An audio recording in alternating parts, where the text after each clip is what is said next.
Hey guys. um, I'm just checking to see when this one pops on and get the. There we go. So, really random. It's always really random. But I thought I would just pop in, check in, see what's going on. For us, it's been really busy lately. And so I've been doing a lot of 3D stuff and a lot of historical 3D stuff. So this is really the first time that I've been back home and rested up well enough to even think about other things. Like I know the Lionsgate's going on right now. If you don't know what that is, look it up. And we actually have another person. Hey, Sandra. That's so cool. Kira's here. And so I thought for whatever reason, I would just go live. And of course, my battery is going to die. So hang on just one second.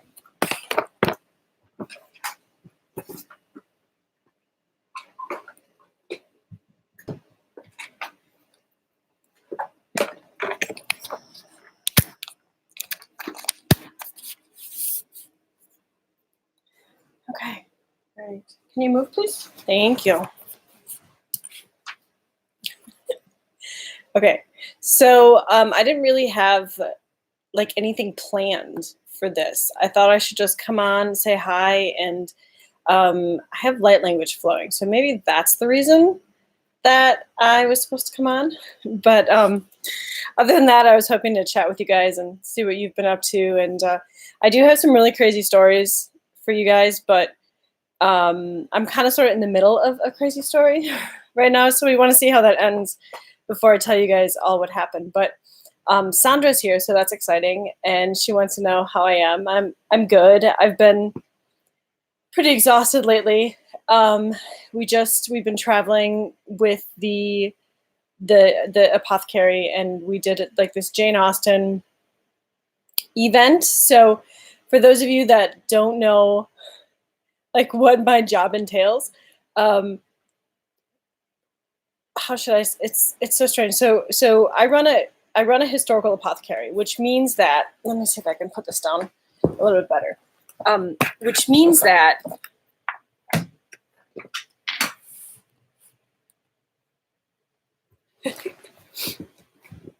okay, so the historical apothecary. So what we do is we research and reproduce original historical recipes, but we do it in a way where we're bringing back lost knowledge. We're infusing the recipes with light language, and we're changing the molecular structure of them. So like if it's a migraine balm, it's obviously a migraine balm, like that's what it does. But with light language and with intention and things, we can kind of like amp it up. And I don't know how else to explain it. It's really different. So you guys, from what you guys see, is that like we work with energy, we work with old history stuff, we work with forgotten knowledge, which is totally true. What the other side sees, what the historical side sees, is that we're bringing back these historical recipes and we're teaching people how to reuse them, which is also true. So we kind of bridge both gaps. And sometimes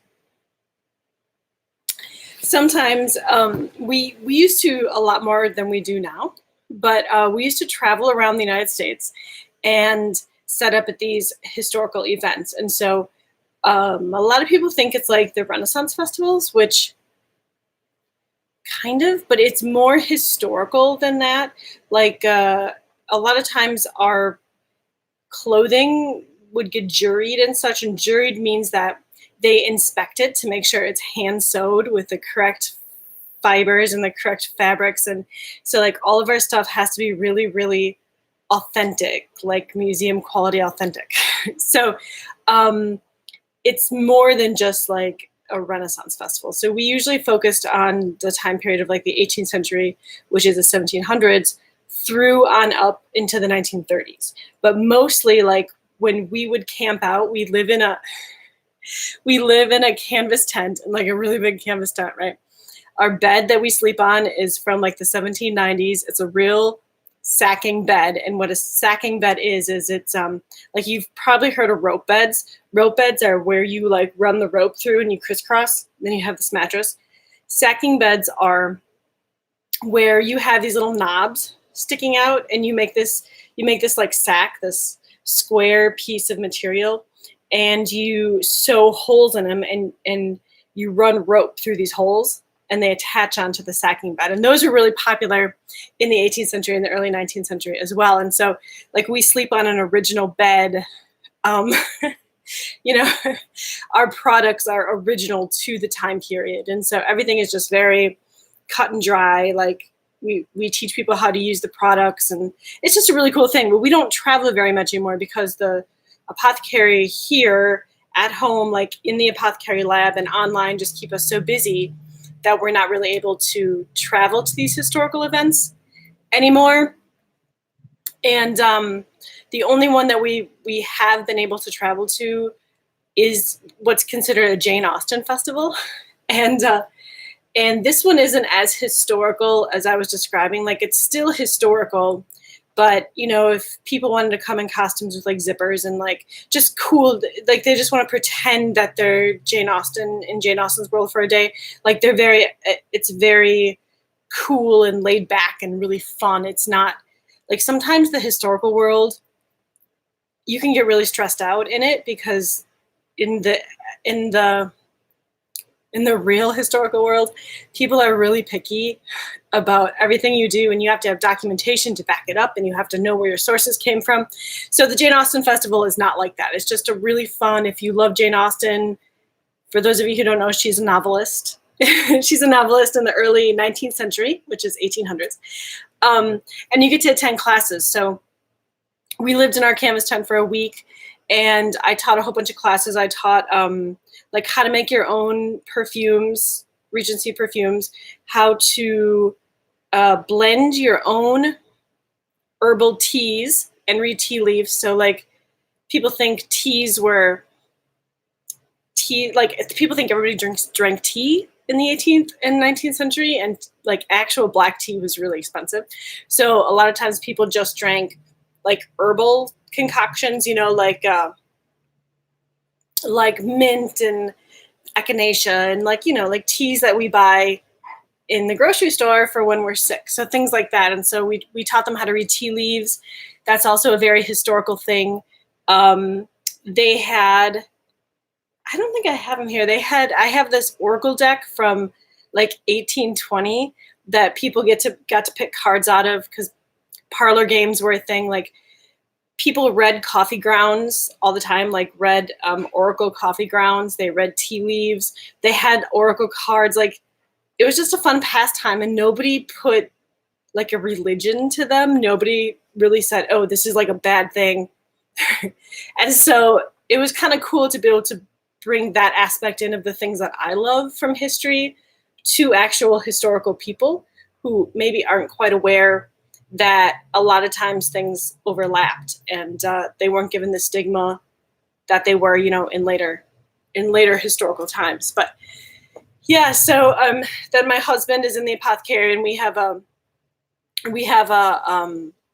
like I call her shop girl that, you know, helps him in the apothecary, helps answer people's questions about like their ailments, and they don't prescribe things, but like, you know, if they're like, oh, I have a rash on my face, what can I use? And we're like, oh, well, we have this ointment from 1772, you know, blah, blah, blah. So, so that's what we've been doing. And then you have to dress up, of course, in like the historical clothing and the hair and all that. So it's exciting and amazing and kind of exhausting at the same time. So we came back, and I've been resting up and trying to get the apothecary back under control, answer emails, stuff like that. And I really haven't had time to like think about everything that's going on with the Lion's Gate. And I did have, I'll tell you guys one story. Like, I'm a storyteller, if you guys didn't know. So I had this really cool experience while we were in Kentucky. And for the event, the Jane Austen event, they had asked me if I would go on TV for this morning show. And they asked me if I would talk about the event and then talk about what it is we do. And so I said, yeah, I'll do that, but you guys need to pick me up and need to take me back. Like, you know, I mean, we have a big truck and a trailer. Like, I'm not driving all around. So you guys can haul me from place to place and I'll talk about stuff. And so we were really late. Like, I was really, really late. If you've ever seen movies where like people get dressed up historically, right, with like their corsets and everything, I'm always really late like that, but like I was really late. And so I jump in the car. I didn't even have like my hair finished. Like, I slapped one of these like turbans on, which is also historical for the time period. And so we get to this television station, and the main person I'm with, the person who's in charge of this event, and it's a huge event. If you guys look up Jane Austen Festival in Kentucky, it's like a huge worldwide event. People come from all over the world to attend this thing. So she drops me off in front of this building, and I've never been in this town whatsoever, so I have no idea what's going on. And she says, I can't find a parking spot. Just go in, tell them you're with the Jane Austen Festival. I'll be right in as soon as I can find a spot. And I was like, okay, sure. So I had my little bag of stuff that I was going to talk about. And I walk in, and the guy was confused. Like, he didn't even know who Jane Austen was, the front desk clerk. And then this person opens the door, and they're like, oh, you must be from the Jane Austen Festival. And I said, yes.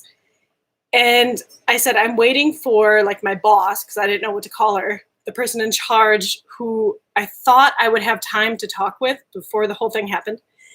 I said, I'm waiting for her to park the car. She'll be right in. And they said, okay, they will bring her to you when she gets in. So she's meandering me through, like, if you guys have ever been in like recording studios or television studios, like theaters, like there's just these corridors where like they're meandering me through, and the lady's like talking about how things are going to work.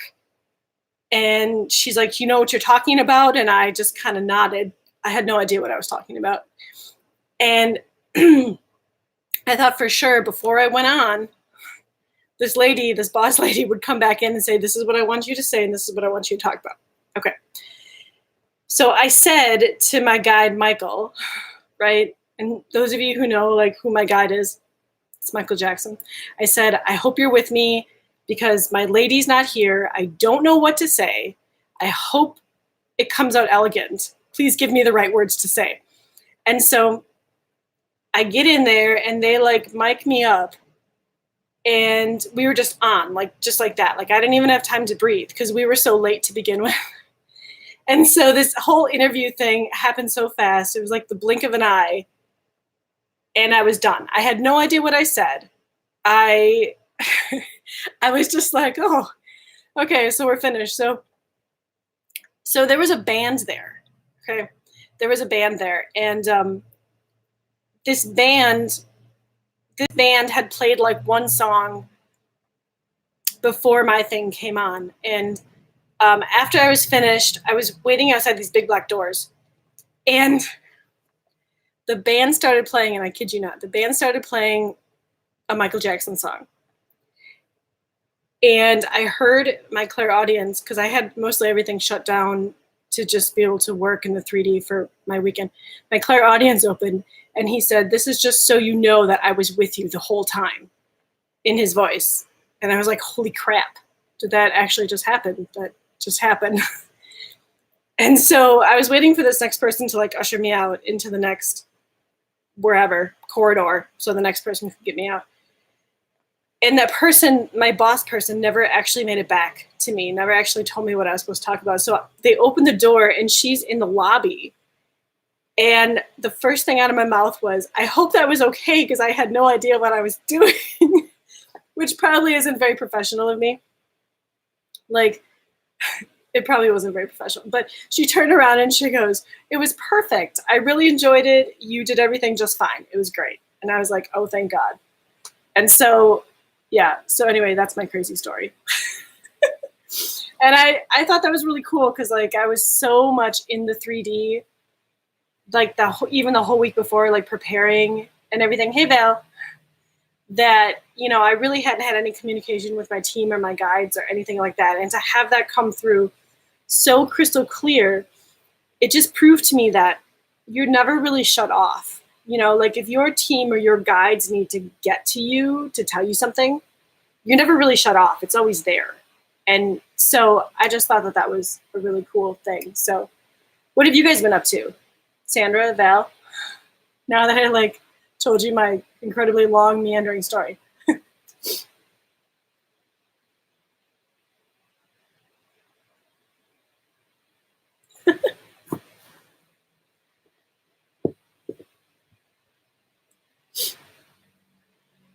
You have to type. You'll have to let me know. I had a really crazy thing happen yesterday, but we're not going to talk about that yet until I figure out exactly what it was. But anyway, so I'm really thrilled that you guys like popped on to watch. So Sandra says, good to know I was teaching and speaking light language. That's awesome. That's awesome. Yeah, I still have the light language coming through. So I might as well. I guess that's probably why they wanted me to go on, see how you guys are doing. Hey, Amazing Grace, how you doing?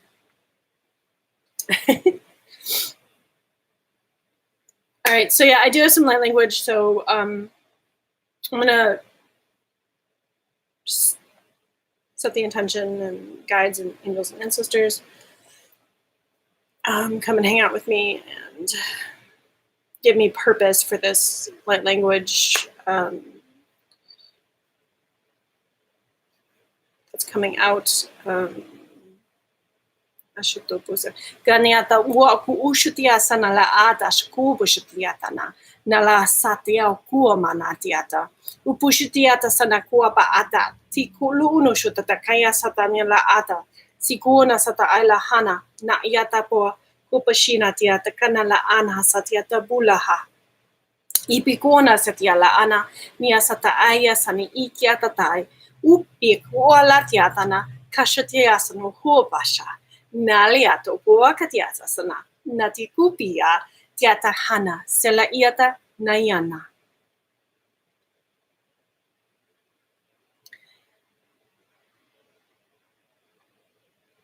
I'm just going to see if there's more.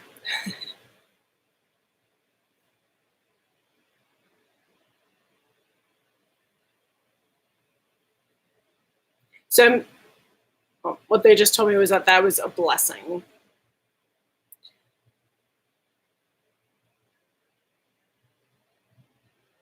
That was a blessing. What this new galactic year will bring, yeah.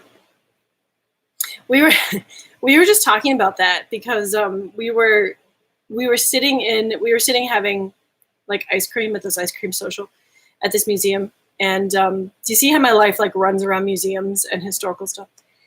And we had these napkins, and the napkins had questions on them with like one of them had like a little alien on it, and it said what will the world be like in 2020 or something like that. No, I'm sorry. What will the world be like in 100 years? And so we were all around the table, like we were discussing about how we thought the galactics would be interacting or not interacting, or hey Teresa, and how we thought the world was going to change. And I thought after the whole thing was done, like, oh, how perfect, like with the Galactic New Year coming up and things like that. Yeah, I'm not really sure. Like, I don't know if I have any inkling. I do know just from personal experience and from some of my friends who like check in that our job as light workers, we're like getting into our actual missions now. And so I have to be careful how I word this. And so you're going to have those light workers who are just happy doing their own thing in their little playground, like speaking their little light languages and not really venturing out of the circle and not really taking a chance and like learning things or like wanting to deal with like negative things. So I think this galactic year, we're going to definitely start seeing a divide between the light workers who are like tapped in, turned on, and tuned in, with their mission work, because mission work is not easy. If it was easy, then we wouldn't be here in this way, and we wouldn't be constantly having all these struggles that we have to get over. And like, just for example, for some light workers, know that they're on the right track, because obviously things are difficult, but they're keeping their head above water, and they're spreading light where they can, and they're like meditating and sending out love for the children, and sending out love for those who are in despair, and they're really focusing on like sending out peace and patience and just all that good energy. It's not just about like a me thing, where like those are the light workers who like get it, and those are the light workers that seem to be like targeted, because it's, I mean, like, let's face it, it's a battle. It's not just it's a battle, right? And you can't even say like good and bad, because it's not, like, us humans kind of see it that way. But I think there's going to be a lot more implants happening, personally, like not negative implants, but like,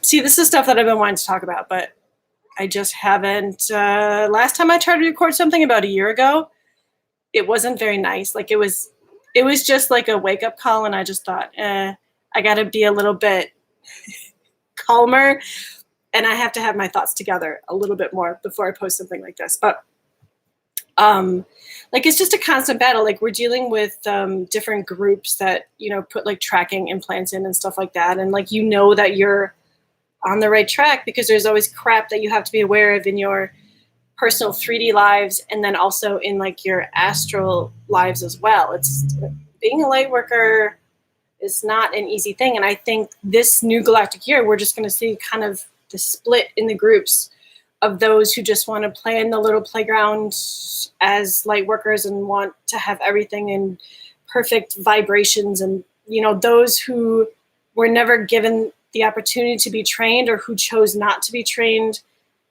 in battle, like taking your torches and your light into those dark places, and using your light to bring light to those dark places. Like, I think you're just going to see more of a division. I don't know if that makes sense. I probably scared some people off.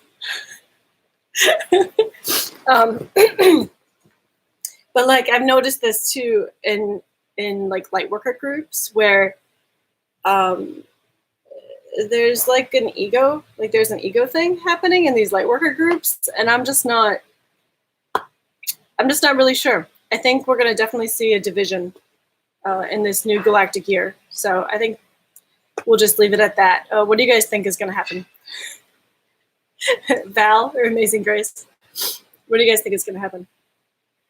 Teresa?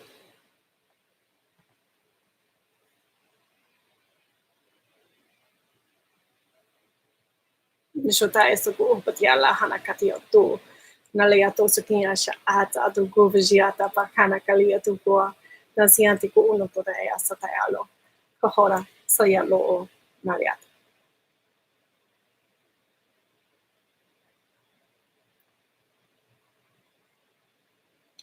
It's really quiet.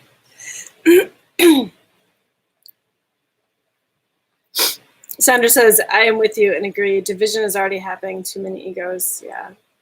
Yeah. And I have like two feelings on this.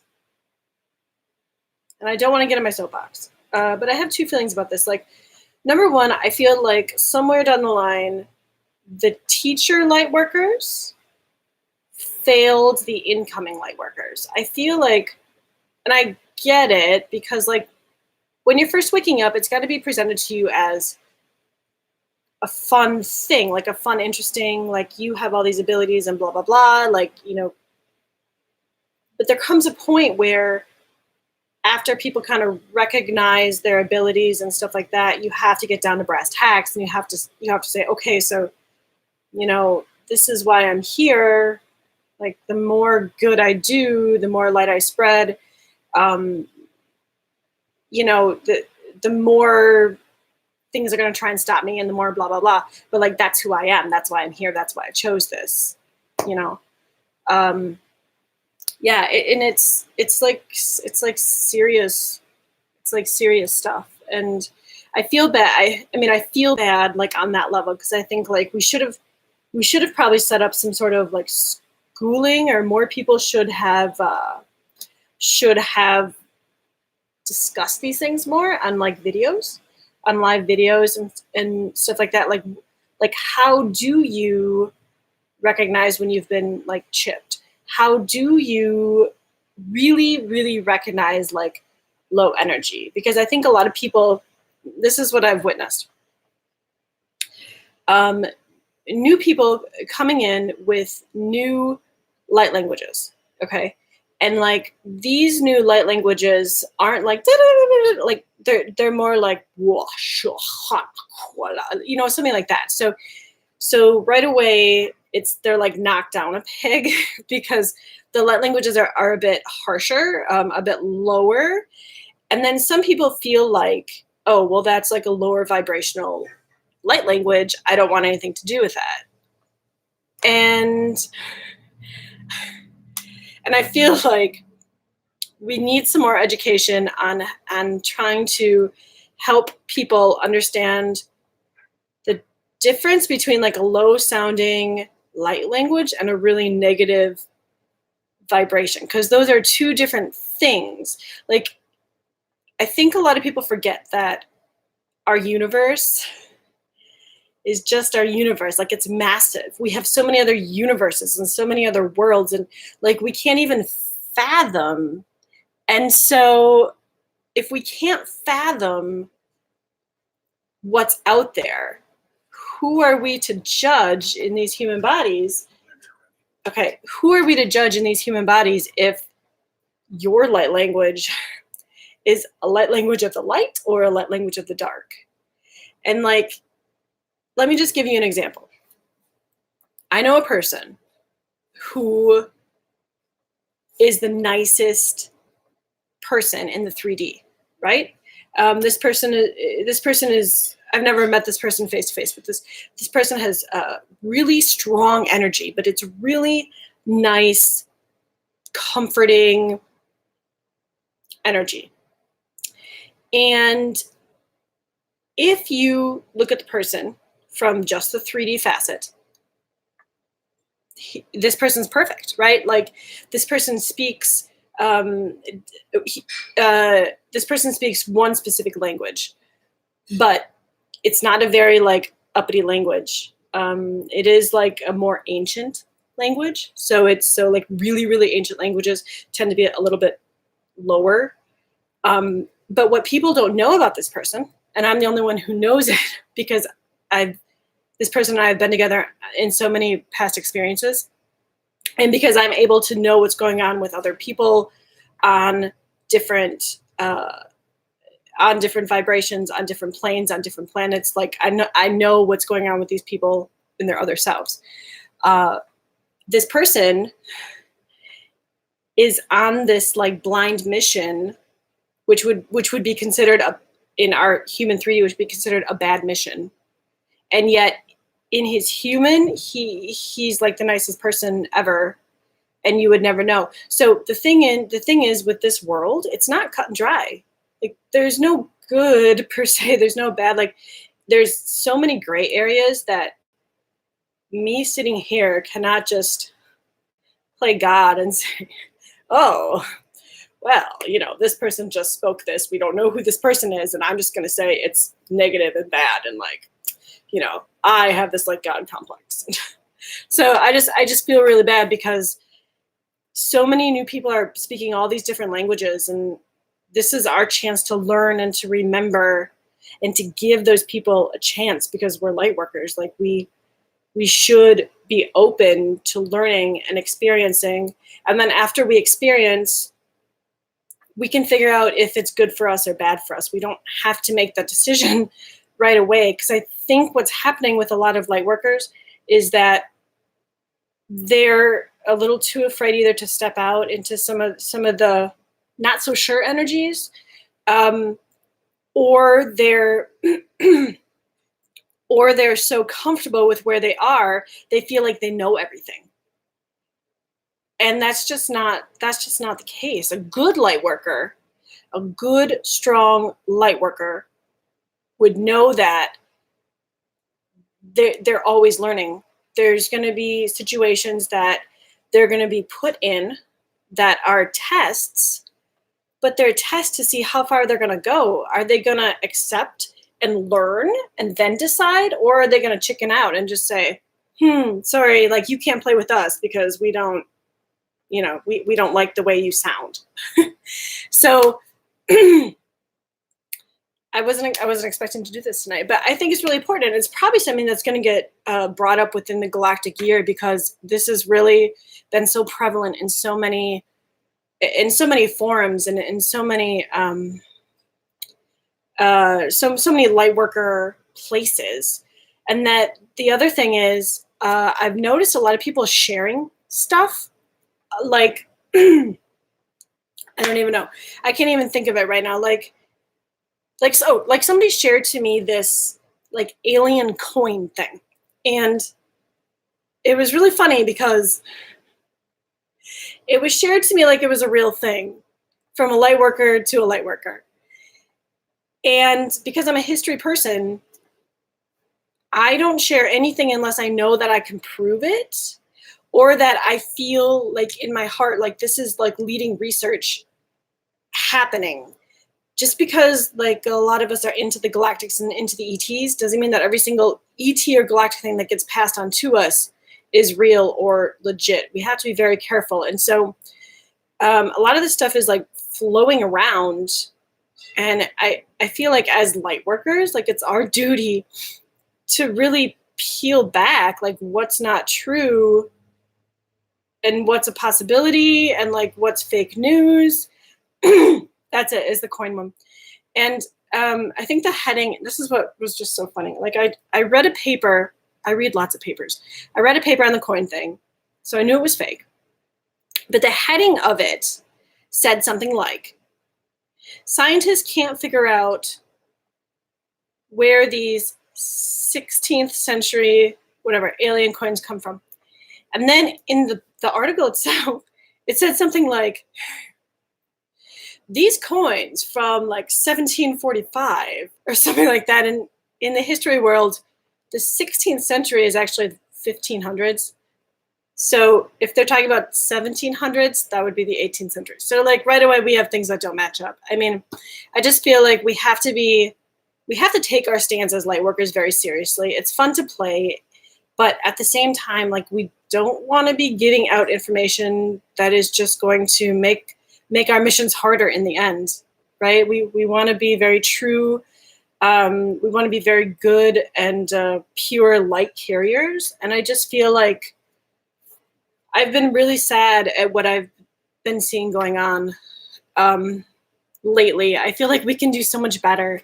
And I keep thinking, like, what videos could I get out there to like help light workers feel stronger in themselves, but not like jump to conclusions, so they can actually feel like they're protected because they know themselves so well that they can go into energies that they maybe aren't so sure of, and then they can decide or not. I just feel like as a light worker myself, as a galactic human, I can do better to try and make everybody else, to help everybody else. And so that's kind of where I am now. I'm trying to figure out like what I can do without yelling, because I have a temper. Like I have a temper, I do. And I don't just want to, put a video out and just start blah, blah, blah, blah, blah, because that's not really helping anybody. We have to get down to the core issues and find solutions around them. Because if you think of like a lightworker community, every community, if you just think about your own community in your small town, every community has leaders, every community has teachers, every community has like daycare people, every community has children, right? So let's think about that in our lightworker families. Like that's in our lightworker community, and families. That's what we have. We have children, right? We have those who are just waking up, who are just trying to understand this, and we have to be better for them. We have to school them better. And this is what I'm grappling with right now. We have the leaders. The leaders have to realize that if they're going to lead, they can't have a God complex, because if they have a God complex, that totally defeats the point of being a leader in the Lightworker Starseed communities that we need. We need leaders who are going to do what's best for their community, not who is going to say, oh, everybody looks up to me, I'm going to play God and say who is cool and who is not cool and who can be in our group and who cannot be in our group. So we have to be better.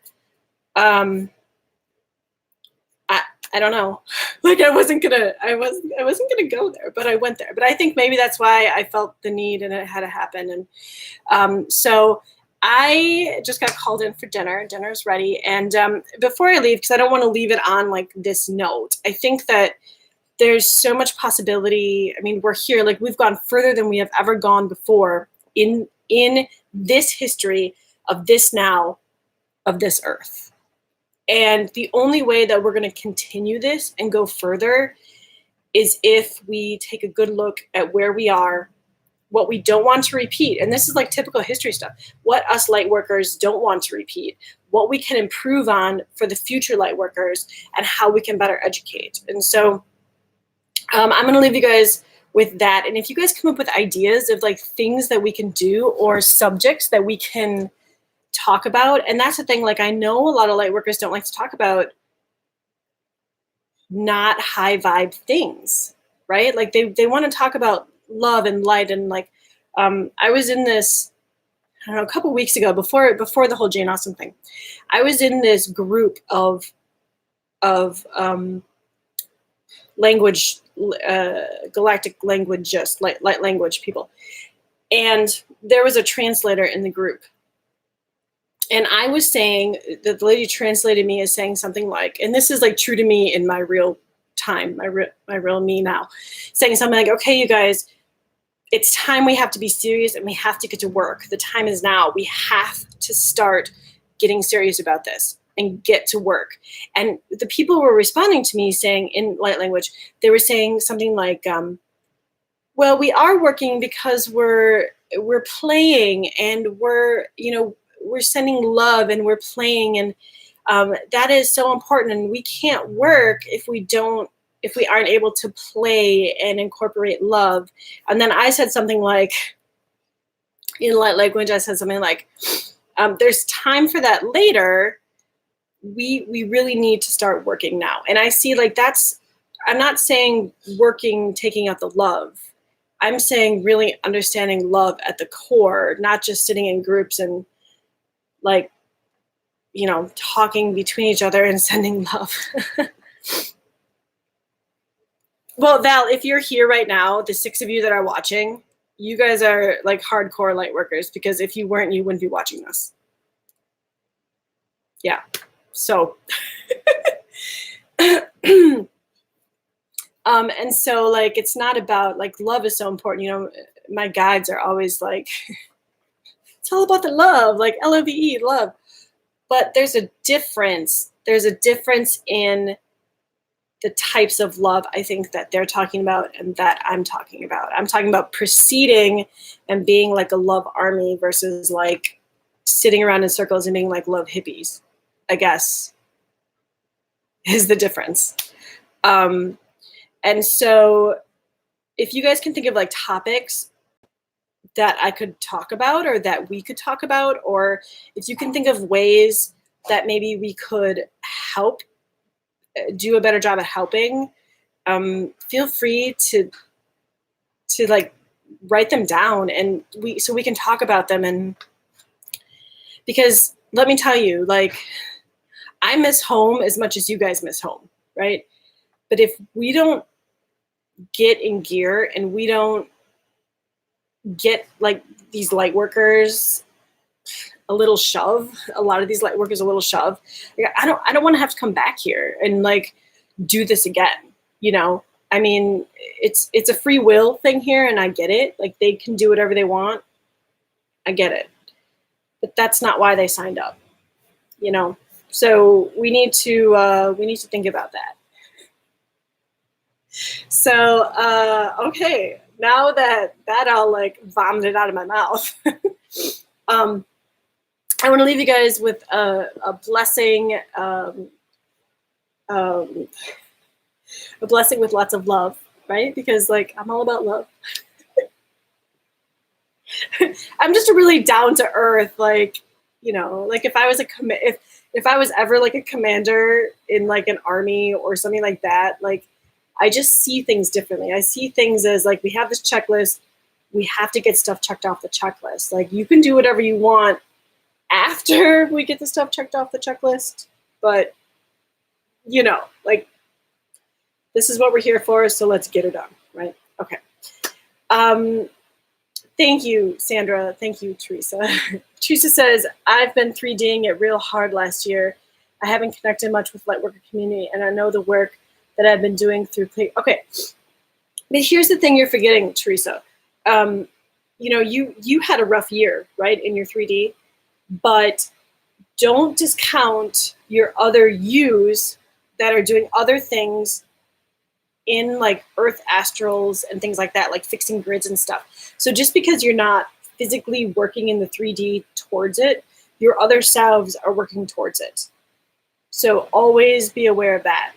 And like I was told once that me here in my 3D now is sort of like a tether to all my others that are working. Like, they needed, in order to be able to have all my other portions and pieces of selves working where they're working in this planet and on this planet and around this planet, my 3D self needed to be here because I'm the tether. And so there's a lot we can do in the 3D, but that's not all. So, okay, I'm going to leave you guys with the blessing, and I am going to go eat. I suppose you ate with me. You ate you ate ahead of time, right? We're having grilled vegetables. I'm super excited. And red meat, right? Yep. And red meat because... And grilled pizzas. Oh, and grilled pizzas, because I eat a lot of red meat, and I'm still a light worker. I eat red meat, and I'm a light worker. I'm going to get a shirt that says that. All right. I love you guys. Thank you so much for tuning in. Let's talk more about this. This is a really important topic. Bushutai sana ua pukuutiata kana lo puti kashi itiata na satiala ana. Yesata kana shutu pukiata halaa. Mayatana siata bushakana. Iela hana. Iela sana. Iela kana. Iela tana. Na ioto pusiniatapo shanatayata. Iesakahana. Masa lana. Namaste.